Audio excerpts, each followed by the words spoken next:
All right, listen up. You are going to face a very specific, incredibly frustrating problem on your first big AI deployment. You'll build a great prompt, you'll ask the model to explain a complicated block of code we just wrote last week, and it will completely miss the point.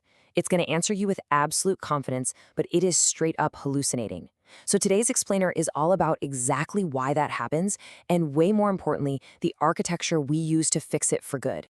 Here's the roadmap for the deployment. First, the context problem. Second, fine-tuning versus RAG. Third, prepping the data. Fourth, vector storage and retrieval. Fifth, LLM synthesis. And finally, number 6, building the RAG-bot. Let's dive in. Section 1. The context problem. Look, the reason for these wild hallucination errors is actually dead simple.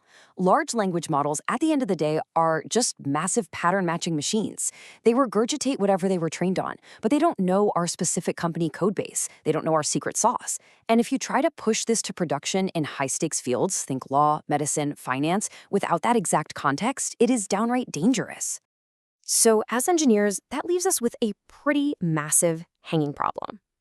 How exactly do we solve this context problem? How do we build the right guardrails to stop the AI from just going totally off the rails? Section 2, fine-tuning versus RAG. When you're architecting a fix for this, you basically have two options. Option A is fine-tuning. This is like sending the model back to school.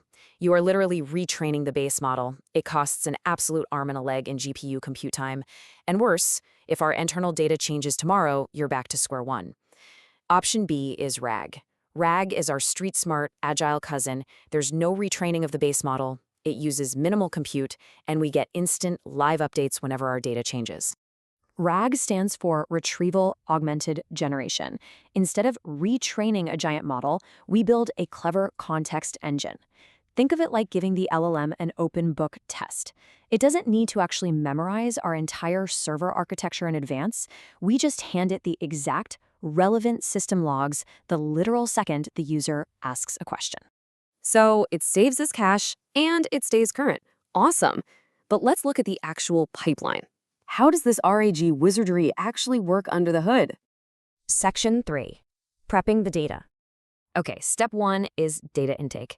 This is just getting our raw PDFs and code bases through the door. Step 2 is chunking, where we break those huge files down into bite-sized index cards.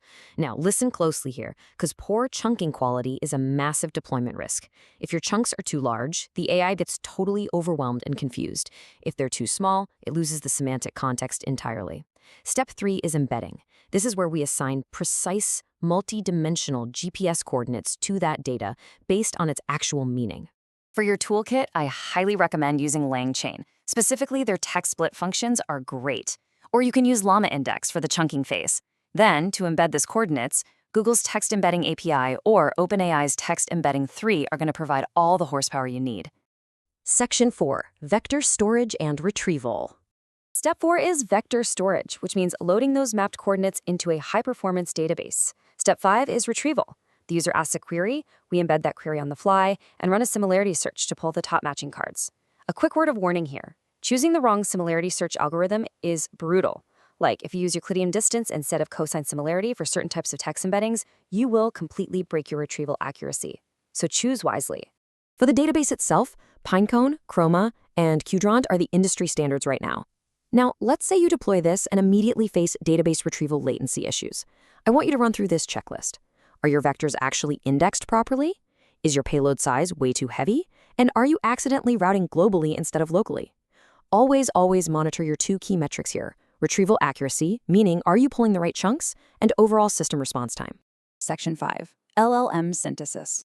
Next, we take those retrieved chunks and pass them to the LLM. But here is the absolute secret to a hallucination-free deployment. You must enforce this exact guardrail in your system prompt. Use only the context provided. If the answer isn't there, just say so. This is non-negotiable. It forces the AI to rely strictly on our database. No wild guessing, no making things up. Section 6. Building the RAG-bot. Putting it all together, here is a real-world stack you can literally start building with today. You connect Google Drive via GCP for your live data source, you use OpenAI to generate the embeddings, Pinecone for vector storage, by the way, they have a fantastic free tier to start experimenting with, and then use Google's API to handle the final LLM synthesis. The result is exactly what we want in a production deployment. You just drop a massive, dense codebase or messy API documentation right into Drive. The pipeline chews it up automatically, and boom, you are instantly chatting with your fresh, updated data. You can ask it the highly specific difference between function A and function B, and you get a precise, context-aware answer.